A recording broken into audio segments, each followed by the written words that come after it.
So 13 point, kenapa nak ujar 13.2 pula ya? Okey, 13.1.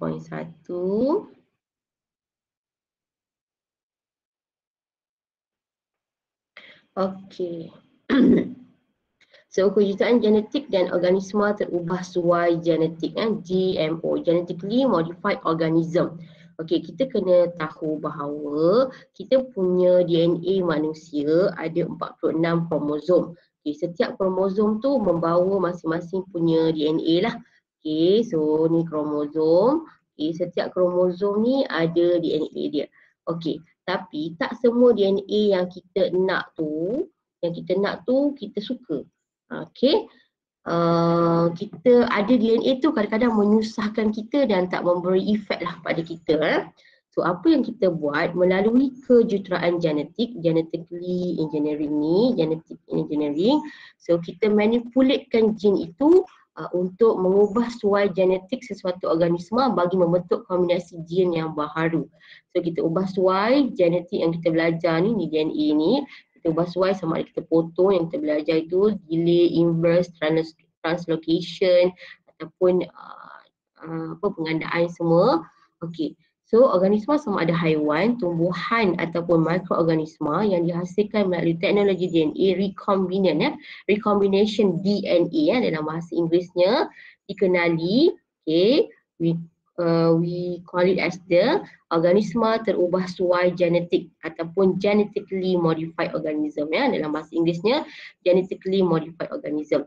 So apa-apa saja bahan organisma itu, haiwan ke, tumbuhan ke, dia dah berubah sedikit saja genetik dia, tapi ubah tu secara orang kata bukan alami lah, maksudnya kita yang ubah melalui kejuruteraan genetik, kita panggil dia GMO.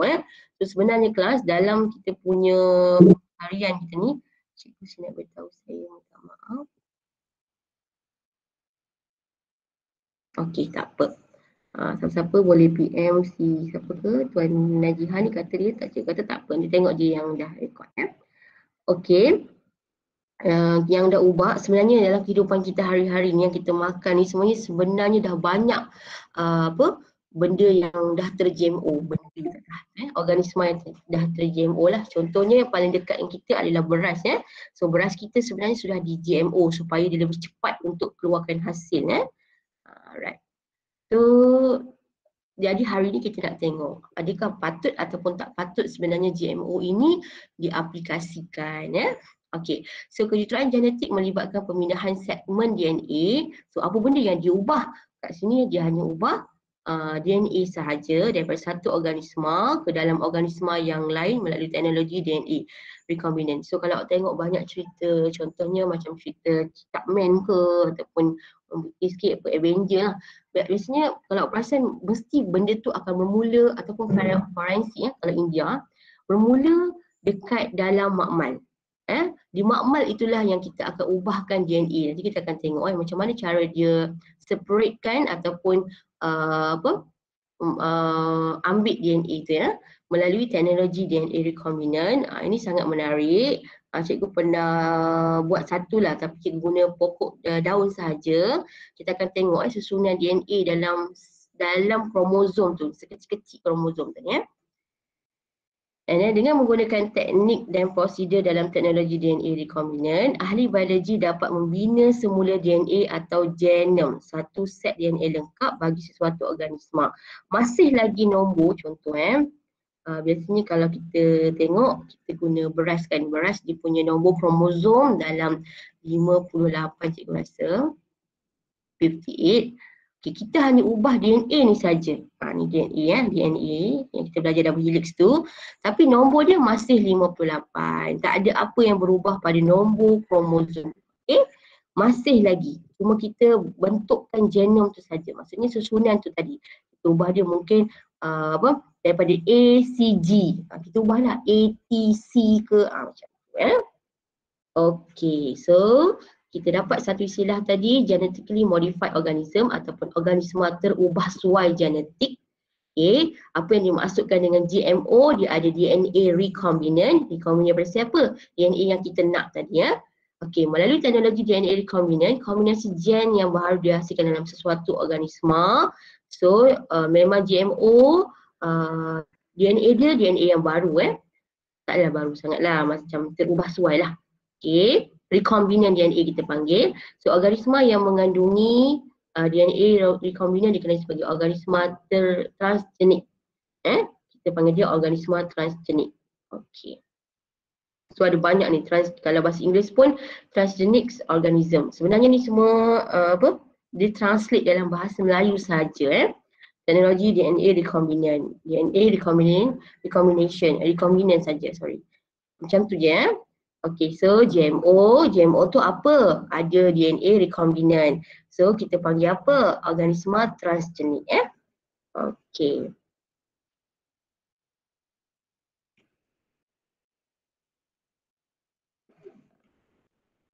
Okey, ini adalah contoh-contoh kita punya transgenic organism, okey, yang mengalami yang dipanggil GMO jugalah. Okey, susu yang dihasilkan oleh lembu ini tidak mengandungi B-lactoglobulin iaitu sejenis protein yang menyebabkan alergik kepada kanak-kanak. Alright. So lembu ini, GMO dia, kita ubah suai dalam kromosom dia, mungkin kita ubah suai kan.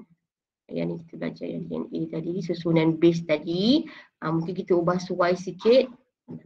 Cek ke mana pula. Okay. Acid amino dia ataupun DNA dia kita ubah sikit. Okay, lepas tu kalau dulu dia punya nenek moyang dia semua ada satu protein lah yang boleh menyebabkan alergik. Tapi sekarang ni kita dah ubah DNA ni jadi bila kita ambil susu dia dah anak-anak tu dah tak alergik. Kalau dulu memang ramai yang lactase tolerance kan, intolerance sorry. So dengan menggunakan teknologi ini kita dapat hasilkan susu yang more tolerance lah pada orang lain Okey. Lagi kambing yang terubah suai genetik ini mempunyai gen manusia yang mengkodkan faktor pembekuan darah. Okey. Rupa-rupanya bila kita buat satu coding untuk si kambing ni, kita dapati kambing ini dalam DNA-nya ada satu gene. Saya nak masuk ni. Sekejap ya, cikgu tengok ni dah oleh ramai.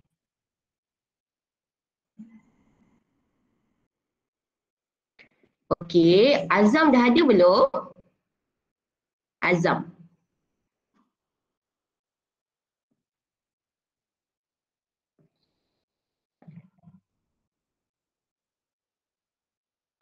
Azam Fazli dah ada ke belum? Dengar tak suara cikgu? Dengar cikgu. Azam ada tak Azam? Azam 5P. Ya, cikgu. Sakinah? Dah masuk. Ada, okey. Dah masuk Alright.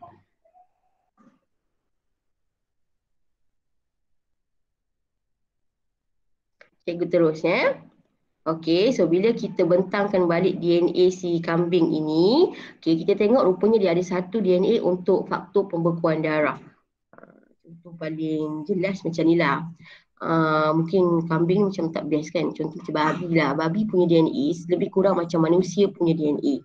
So apa saja yang kita contoh perlukan, contoh kita punya ligament, contoh ligament kat kita punya hidung, ligament kat kita punya telinga ini, kalau kita contoh rosak and kita nak buat baru, kita ambil saja DNA daripada si babi tadi. Itulah yang dimaksudkan dengan kita kena cari faktor yang terdekat. Okey, cikgu ada satu lagi cerita. Masa kita codingkan genetik ni, contoh paling jelas kita ambil je beras pulut, mungkin ada kat rumah kita beras pulut kan. Dan kita peramkan dia. Lepas tu bila kita peramkan dia, bila kita tengok coding DNA dia, rupa-rupanya ada 1000 bau tumbuhan. Contoh daripada peraman itu kita ambil satu coding, kita boleh buat bau rasa dan bau anggur. So sebenarnya gula-gula yang awak makan tu anggur, perisa anggur ke, perisa coklat ke, coklat tak sure lah. kemungkinan dia tak ada pun anggur dalam tu, dalam gula-gula itu, dalam pewarna itu. Kemungkinan kita ambil daripada benda-benda yang lain. Perapan contohnya tadi, dia kata perapan beras pulut tadi. Okay. Rendaman beras pulut tu menghasilkan satu bau dan rasa sesuai untuk anggur dalam gula-gula tadi. So sebab tu kita tak digalakkan makan benda-benda yang banyak pewarna ni, sebab bukan orinya daripada tumbuhan asal tu. Kita ambil daripada mana-mana yang ada bau lebih kurang lah. So dalam kes ni, okeylah si kambing ini membantu manusia sebab manusia kalau ada masalah, kita tak boleh nak bunuh orang lain untuk ambil dia punya genetik DNA dia. Kita terpaksa guna alternatif. Okay, nanti kita kaitkan dengan kita punya COVID nanti ya.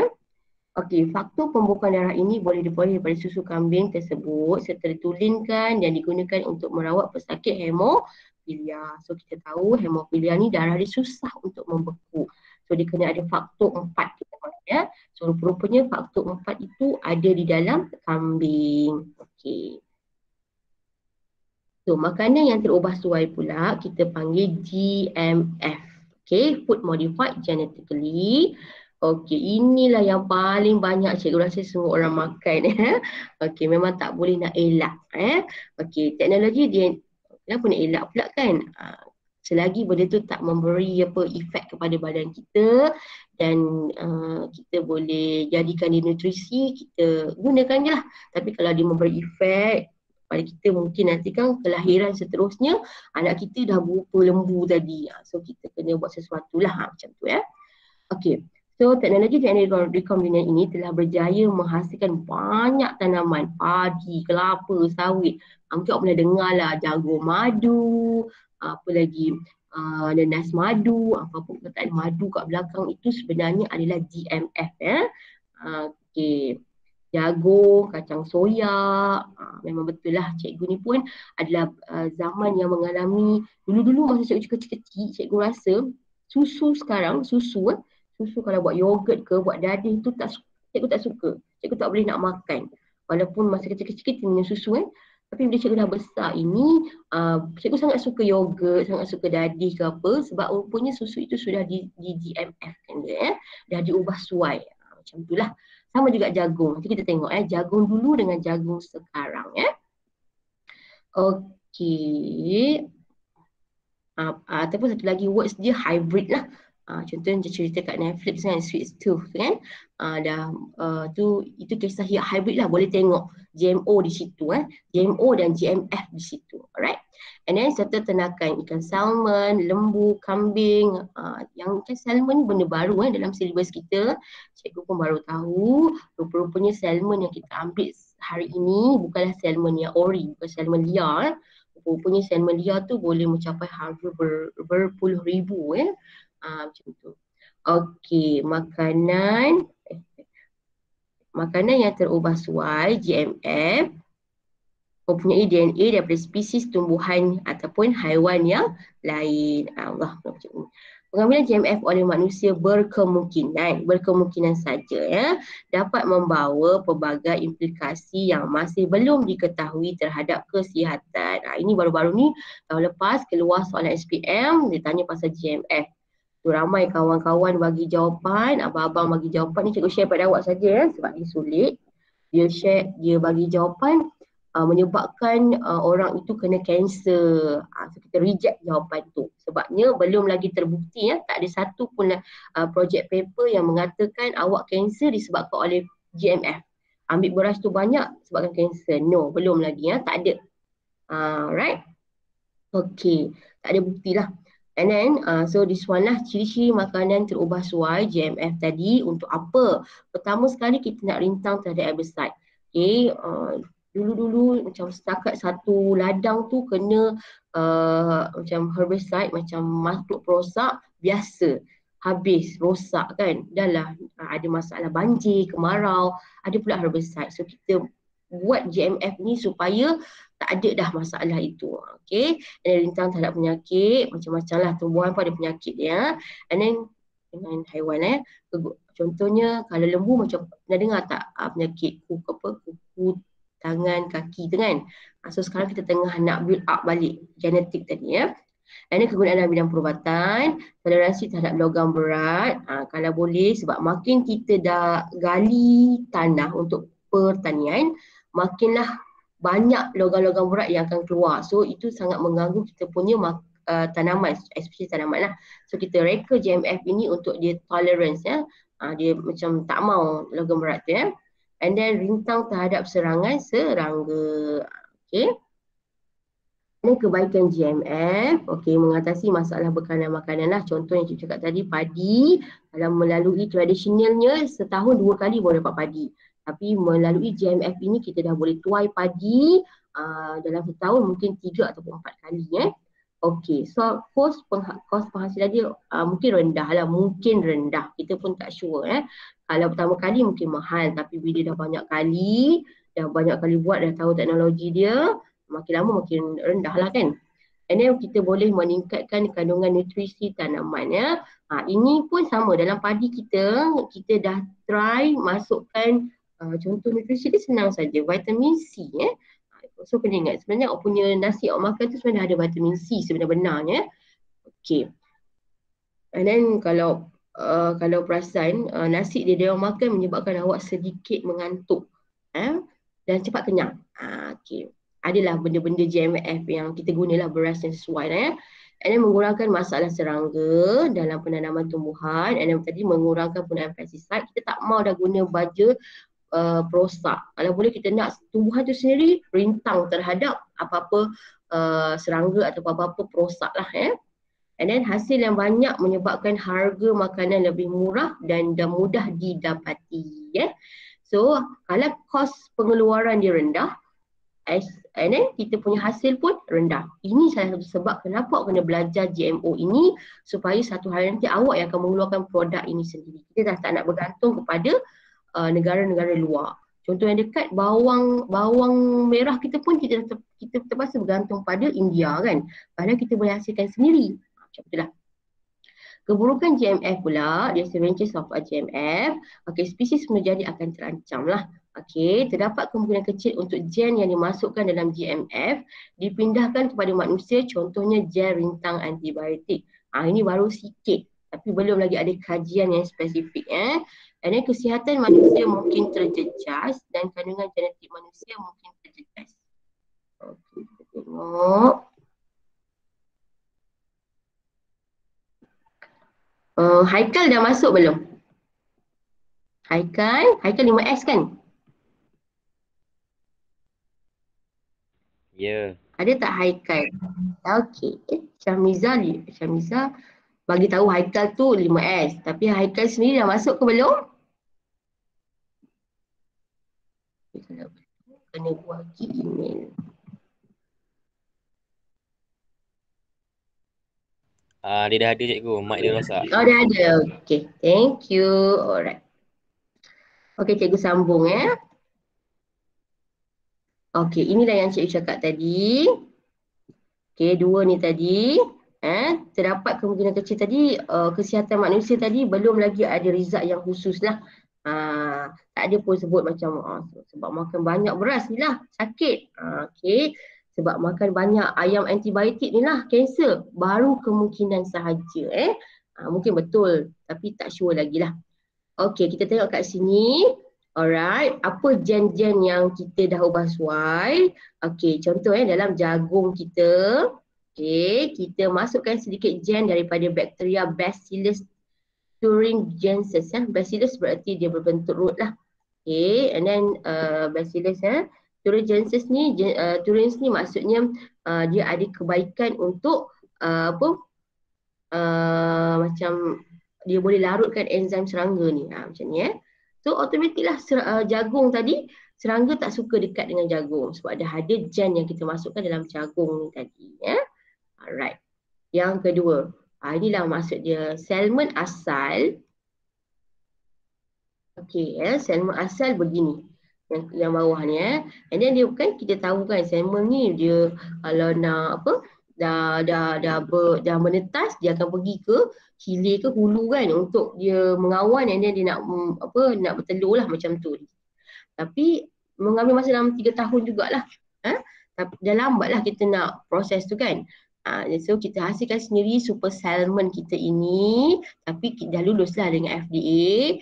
Okey, selamat dimakan di Amerika Syarikat dan Kanada. Malaysia tak sure. Okey, satu lagi cikgu nak share. Kita punya salmon di Malaysia ini, kita banyak import daripada Chili.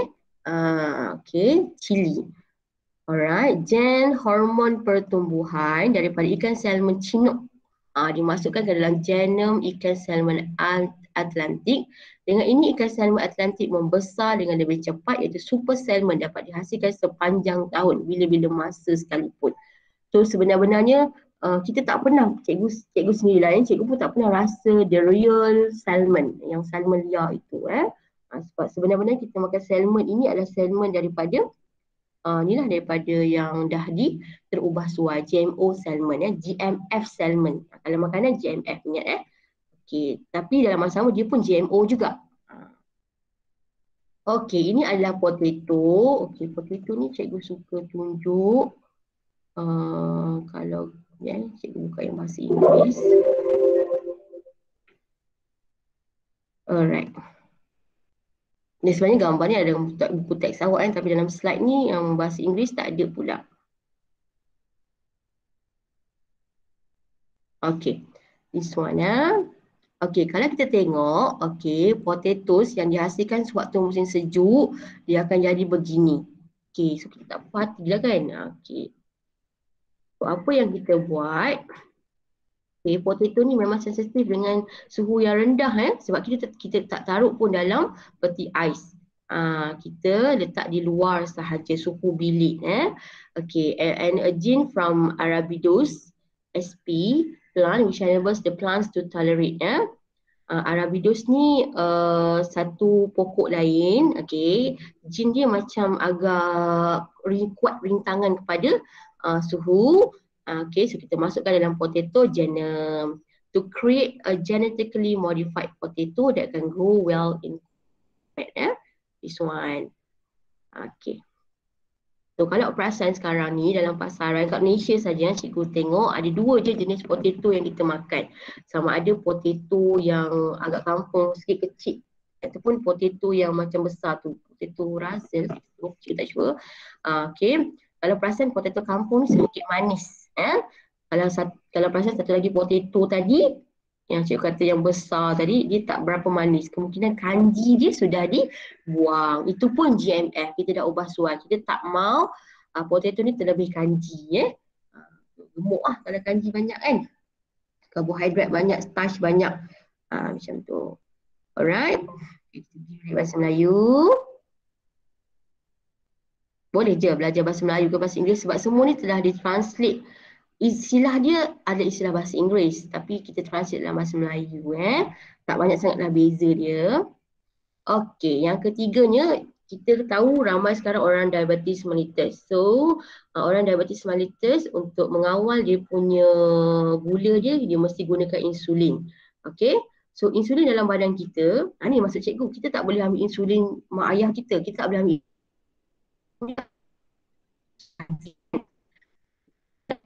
daripada ataupun kawan-kawan awak semualah babi untuk merawat pesakit diabetes mellitus. Okey. So insulin hasil daripada kejayaan teknik kejuruteraan genetik yang boleh dihasilkan secara komersial untuk kegunaan pesakit kencing manis. Okay, selain insulin, vaksin hepatitis B, faktor pembukaan darah, hormon pertumbuhan memang banyaklah dihasilkan dan termasuklah kita punya vaksin. Okey, inilah cara-cara untuk menghasilkan insulin. Okey, yang kita tak perlu bunuh jiran kita tadi. Okey, apa yang kita buat? Kita ambil saja ekstrak pankreas daripada lembu ataupun babi yang mana yang sesuai dengan kita lah. Babi dengan lembu tu kita kena bunuh lah kita tak boleh ambil kita bedah, tak boleh. Memang kita kena bunuh dia lah. Okey, and then serpihan DNA manusia yang mengenai gen insulin tadi. Okey, kita ambil dulu yang the real gene daripada manusia. And then gene insulin tu kita potong sikit guna enzim perbatasan. Kita tengok istilah bahasa Inggeris perbatasan ni apa. Okay, cikgu kalau melibatkan istilah ni cikgu agak kena ajar betul-betul lah. Cikgu takut tak salah. Okay, restriction enzyme istilah dalam bahasa Inggeris restriction enzyme Okay. And then kita ambil jet insulin yang kita nak tu tadi. Okay, apa yang kita buat step kedua pula, kita kena sediakan plasmid. Plasmid ni macam host lah. Host untuk kita bawa dia macam kita punya bekas pensil. Yang gene ni pula pensil kita. Macam tu plasmid ni bekas. Merupakan DNA bulat dalam bakteria, digunakan sebagai vektor pengklonan. Apa yang kita buat kat plasmid ni, kita potong lah. Plasmid dipotong menggunakan enzim pembatasan. Kita sediakan space di sini. Okay, kat sini kita sediakan space untuk masukkan insulin tadi. Ini plasmid yang telah potong, dan kita gabungkan dua menggunakan enzim DNA ligase. Bahasa Inggeris pun sama enzim DNA ligase. And then bila kita dah combinekan dua ini, kita akan dapat satu plasmid recombinant yang mengandungi plasmid dalam bakteria, and then gabungkan dengan gen insulin. And then kita masukkan dalam sel bakteria. Ni, ini kita panggil bakteria transgenik. Okay, so bakteria transgenik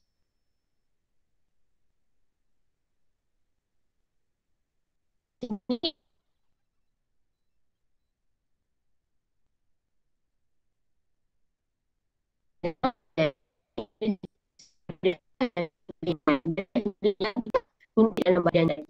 Kita banyakkan bakteria ini. Pertama kali kita bunuh si lembu dengan si babi tadi. Bila dapat klon bakteria ni banyak-banyak, kita tak boleh dah membunuh. Sebab itulah ramai orang anti-vaksin. Sebabnya, cikgu patah balik sebab di sini je dah haram. Macam itulah kata mereka lah, kat sini je dah haram. Contohnya kita punya, kan masa aku kecil kan nak kena suntik rubella lah, hepatitis lah kan. Semua itu sebenarnya kita dapat daripada monyet, daripada fetus yang kita terpaksa matikan dia. So dia orang menentang keras lah. Babi tu utamanya babi kan haram Itu isu dia lah. Tapi dah kalau dah mufti kata benda tu halal, halal lah. Kita kena terimalah dan membawa kebaikan kepada kita. Okey. Habis kat situ. Boleh tak kelas 13.1 GMO? Faham tak? Faham Boleh Simple saja. Cikgu cuma nak jelaskan GMO itu apa. Apa contoh dia, apa bagusnya GMO itu Okey, 13.2 bioteknologi. So apa-apa saja perubahan yang kita buat, kita ada satu bidang yang dinamakan bioteknologi. Kat sini ada beribu-ribu pekerjaan yang awak boleh pelopori dan boleh belajar sewaktu di universiti Okay, dah boleh tengok dah apa minat awak Okay, so bioteknologi merupakan satu bidang Okay, yang menggunakan teknologi atau kaedah untuk memanipulasikan organisma bagi tujuan menghasilkan atau mengubah suai hasil sesuatu.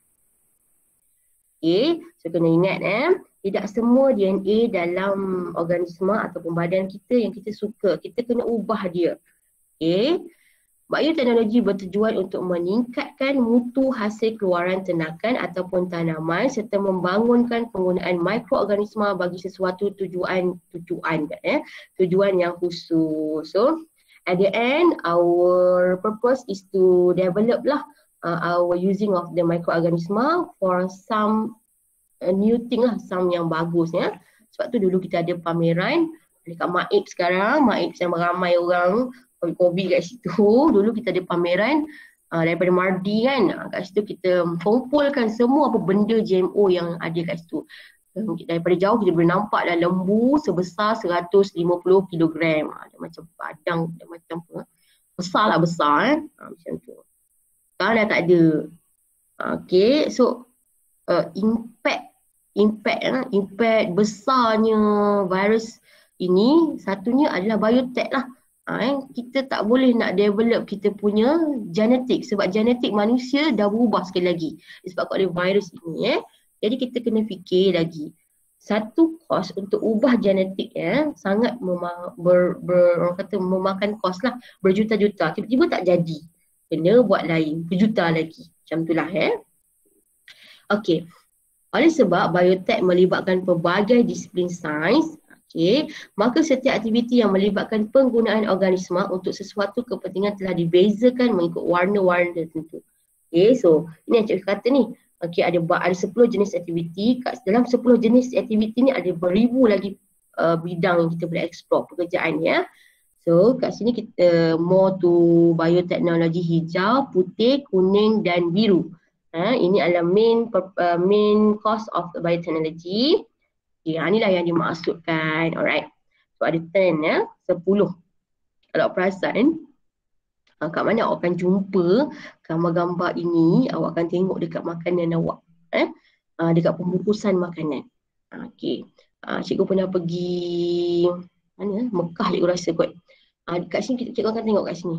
Okay. Mostly warna kuning ni lah kita akan tengok. Kalau daripada Cina tu cepat ada benda ni. Okay. So ada 10 yang kita nak tengok sekarang, warna kuning, makanan dan pemakanan, and then warna hijau, agriculture walaupun ini pun hijau tapi ini more to alam sekitar. Yang agriculture pula. And then warna putih, kita punya industri berasaskan mikroorganisma, and then warna biru lah. Kalau pasal semua ni melibatkan makanan kita kan. Okay. So aplikasi biotek dalam kehidupan. Okay, daripada 4 tadi. Okay, kita akan tengok terapi gene,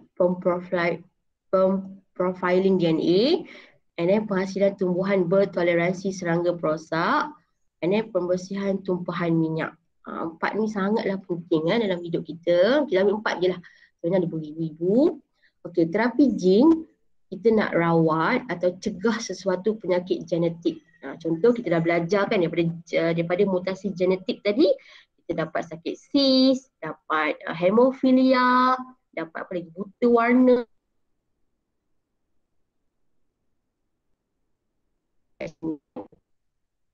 Okey, gene tadi kita sisipkan ke dalam gene untuk menggantikan yang abnormal. Antara penyakit dapat dirawat menggunakan kaedah terapi gene ialah cystic fibrosis.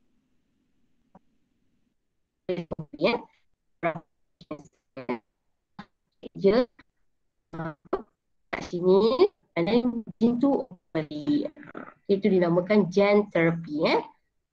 Alright. Inilah cara untuk sisipan tadi. Okay, ni this one is a gene yang abnormal. Okay, we call it as the kelabu, warna kelabu.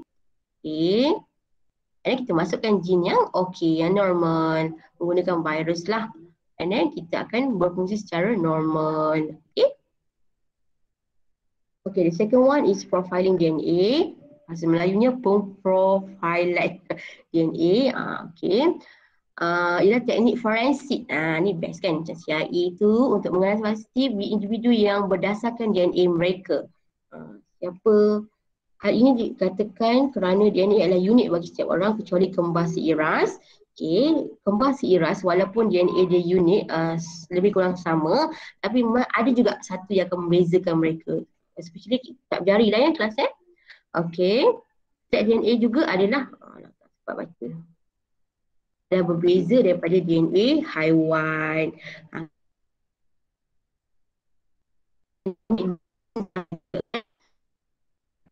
Untuk kita tengok orang kita yang setiap hari apa dalam kita nak tengok kan.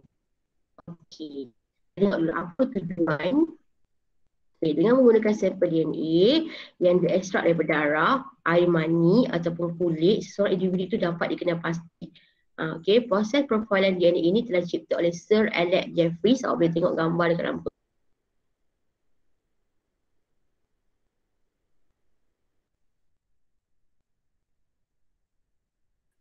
merupakan pihak tertua sebelum Nobel Awards diperkenalkan Okey, kenapa beria-ria saya kita nak buat profiling DNA ini? Pertama sekali, tu inilah detect criminal atau hacker, and then we want to identify our parents lah, betul tak kita punya identiti tadi, and then mengesan penyakit genetik, ini yang paling penting, and then menguji keserasian penderma organ dengan penerima. So profile ini paling penting lah cikgu rasa Okey. Langkah-langkah ni cikgu mudahkan dia dalam ni. Okey. Mula-mula sekali kita ambil sampel darah. Okey, air mani ke kulit ke, and then kita extractkan dia. Ini sampai step 2 je kita tengok dekat hospital kan. Sampai saja dekat dekat oral lab, apa yang dibuat, dia akan restrictkan, dia akan potongkan DNA tadi menjadi fragment DNA yang berlainan sel.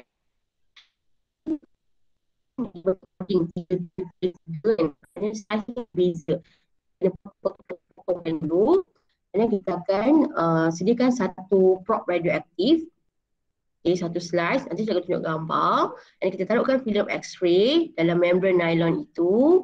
Dan fragment DNA yang berlainan saiz tadi kita pindahkan daripada gel ke membran nylon. Sampel ini mengandungi fragment DNA yang berlainan saiz, dipisahkan melalui elektrolisis gel. Okay. Sorry. Cikgu terbaca daripada atas tadi ya. Sampel yang kini mengandungi fragment DNA yang berlainan saiz dipisahkan melalui elektroforesis gel. Okay, and then fragment DNA yang berlainan saiz tadi dipindahkan daripada gel ke membran nylon. Okay, so apa yang kita taruh kat membran nylon tadi? Prop radioaktif dengan X-ray. And then filem X-ray tadi kita akan proses dan kedudukan jalur DNA membentuk profil DNA. Okay, ni contoh, ni lah cara dia. Okay, kita cutkan DNA. Sekarang kita cutkan DNA. Alright, and then DNA tu kita letak dalam kad nylon. Kad nylon tu kita tambahkan radioaktif dengan juga apa tadi? Apa benda tadi? Lupa dah cikgu. X-ray ya, filem X-ray. Okay. Salam cikgu. Ada lagi tak masuk? Okay. Tak ada pun? Zikri ada dah? Itulah Zikri. 9 dah Zikri. Okey, tak apa. Janji nak masuk lagi kan. Ada lagi semangat nak belajar tu. Alright. Oh, dah pun 9 juga ya. Okey, so kita letakkan tadi radioaktif dengan X-ray. And then kita scan lah. Scan and then kita akan hasilkan macam ni dulu kan. Lepas tu kita buang lah yang putih-putih tu, kita akan dapat begini. Okey, mungkin lawak macam apa benda cikgu ni kan.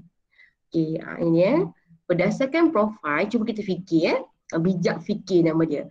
Berdasarkan profil DNA di bawah, dapatkah anda tentukan siapa bapa kandung anak tersebut?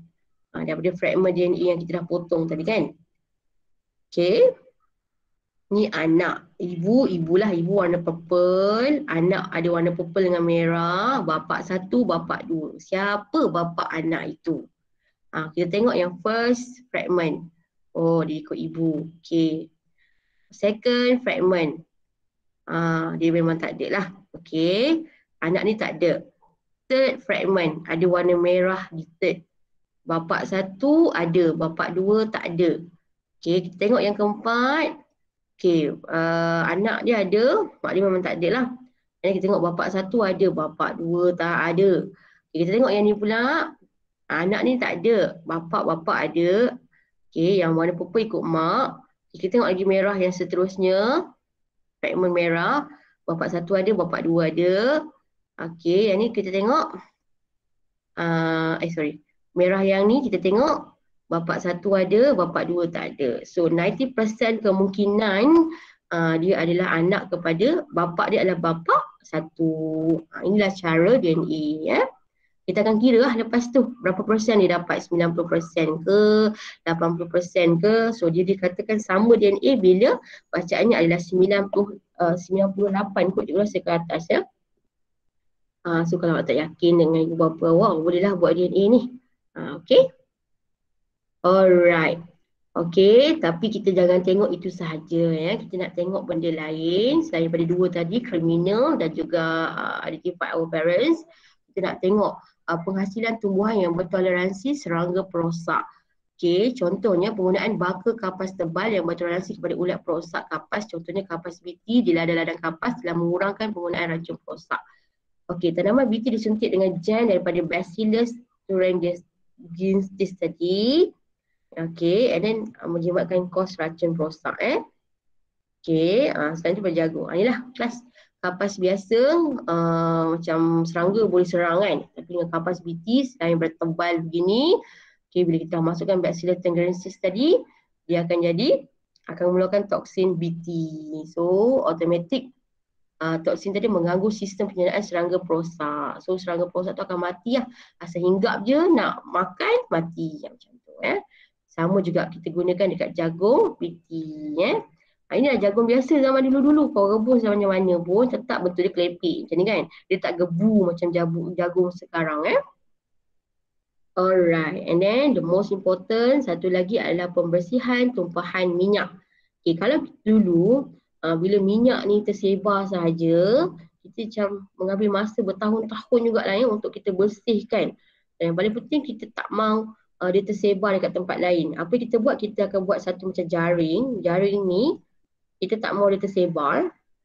Okay, tapi sekarang ni dengan kaedah biotech, apa yang kita buat? Okay, bioremediasi ataupun biomedication Remediation tu. Nanti kita tengok bahasa Inggeris balik. Okay, menggunakan membersihkan bahan cemar. Kaedah ini berkesan untuk merawat pencemaran minyak akibat tumpahan minyak. Kebanyakan molekul di dalam minyak mentah, petroleum dan produk petroleum dituliskan dalam blend diuraikan secara biologi. Apa yang kita guna? This one. Alcanivorex barcomensis. Alcanivorex barcomensis. Dulu kita guna Arduino je, tapi Arduino tak berapa berkesan So,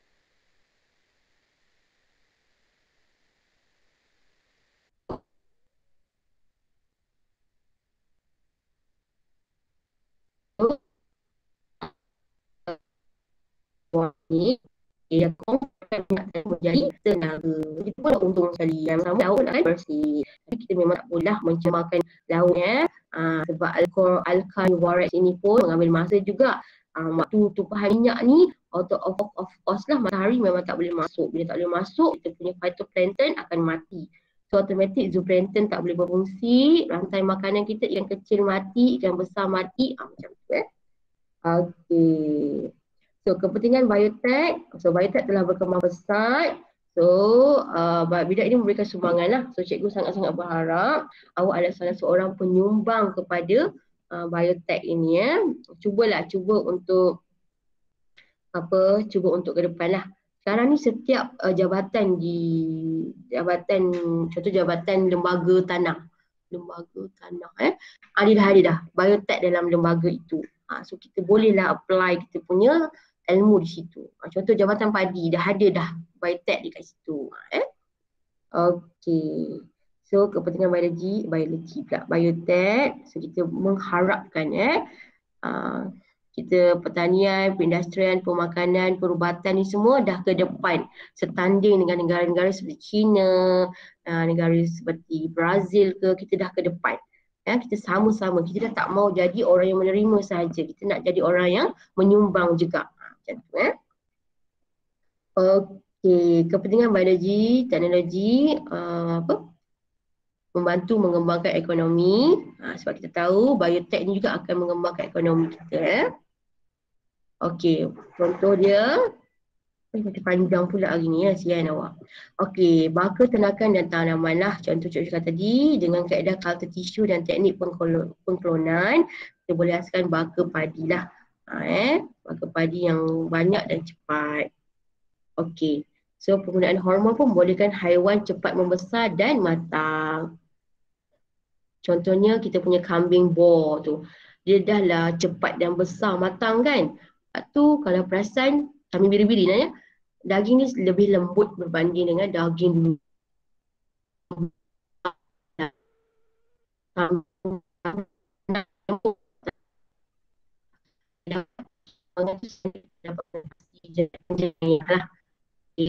Dan sumbangan kalau alam sekitar. Kita tahu mikrob tadi mampu mempercepatkan perebutan.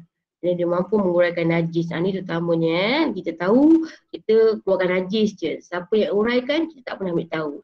So dengan biotech ni kita boleh cepatkan sikit penguraian najisnya. Kalau awak baca, kalau awak tengok dekat YouTube satu dokumentari mengenai kempen India bersih. Dulu India dia tak ada toilet kat rumah dia sebab pantang pantang ada toilet tu macam bubuk benar lah kalau toilet kat rumah kan. So apa yang India buat, selain dia menyediakan toilet setiap daerah dia tu, dia juga berkembang pesat dalam menghasilkan mikrob tadi. So cepatnya India tu orang kata bekerja Kita ni walaupun dah ada sistem sistem saliran yang bagus, tapi kita masih lagi lambat untuk dalam biotech tu ya. Okey, habis tamat. Alhamdulillah. Yahoo. Ada soalan tak? Form 5. 5S, 5P, 5B. Ada soalan? Tak ada. Syakira tak ada soalan? Tak ada. Tak ada. Faham Boleh? Boleh. Okay, good. Right. So, haiwan yang dah terubah suai ada DNA recombinant tadi dipanggil apa? Apa nama dia? Transgenik. Transgenik. Okay, tapi dia punya kalau dia maksudnya transgenik tu nama besar dia apa? GMO. GMO, very good. Okay, kalau perubahan DNA dalam makanan kita panggil apa? GMF. GMF, very good. Okay, cikgu nak tanya, kalau nak hasilkan insulin, insulin tu kita dah dapat daripada manusia, kita nak taruh dekat dalam satu bekas. Bekas tu dipanggil apa?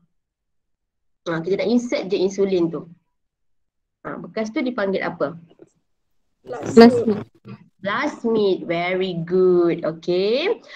Cikgu nak tanya, kalau kita nak sisihkan insulin tadi, kita guna satu enzim. Enzim tu nama apa? Enzim pembatasan. Very good. Enzim pembatasan ataupun restriction enzim ya. Okay. So, cikgu bagi satu soalan Google Form pada awak. Simple saja soalan dia. Dan awak sendiri pun mungkin boleh kot tengok kat YouTube, ada banyak sebenarnya GMO banyak. Cikgu tak nak tunjuk sebab dia akan ambil data awak. Dan banyak juga pekerjaan melibatkan biotech ni. Tahu dah minat apa. Terus minat prinsip tadi lah. Tapi yelah, cikgu dah memilih cikgu. Kalau tak, cikgu jadi jugalah CIA ingatnya. Cikgu sangat minat forensik tu. Sampai cikgu belajar, kalau orang tu dah mati, kita boleh tengok berapa lama dia mati melalui maggot yang keluar. Macam tu lah. Okay, so awak dah boleh tahulah apa yang awak minat. Okay, so cikgu sangat mengharapkan awak mungkin nanti 10 tahun akan datang, cikgu jumpa awak sebagai salah seorang saintis dalam bidang biotech ni. Bukan saintis lah, biotech punya pengkaji Okay, so cikgu bagi soalan Google Form tu, tolong jawab supaya cikgu boleh tengok betul faham ke tak faham apa belajar hari ini. Yang macam minggu lepas, variation, cikgu tengok ramai yang salah dalam susunan translokasi tu. Nanti cikgu bincang next class. Siapa pula yang dah aku? Okay, so cikgu stop recording dekat sini. Kalau ada soalan, terus PM cikgu.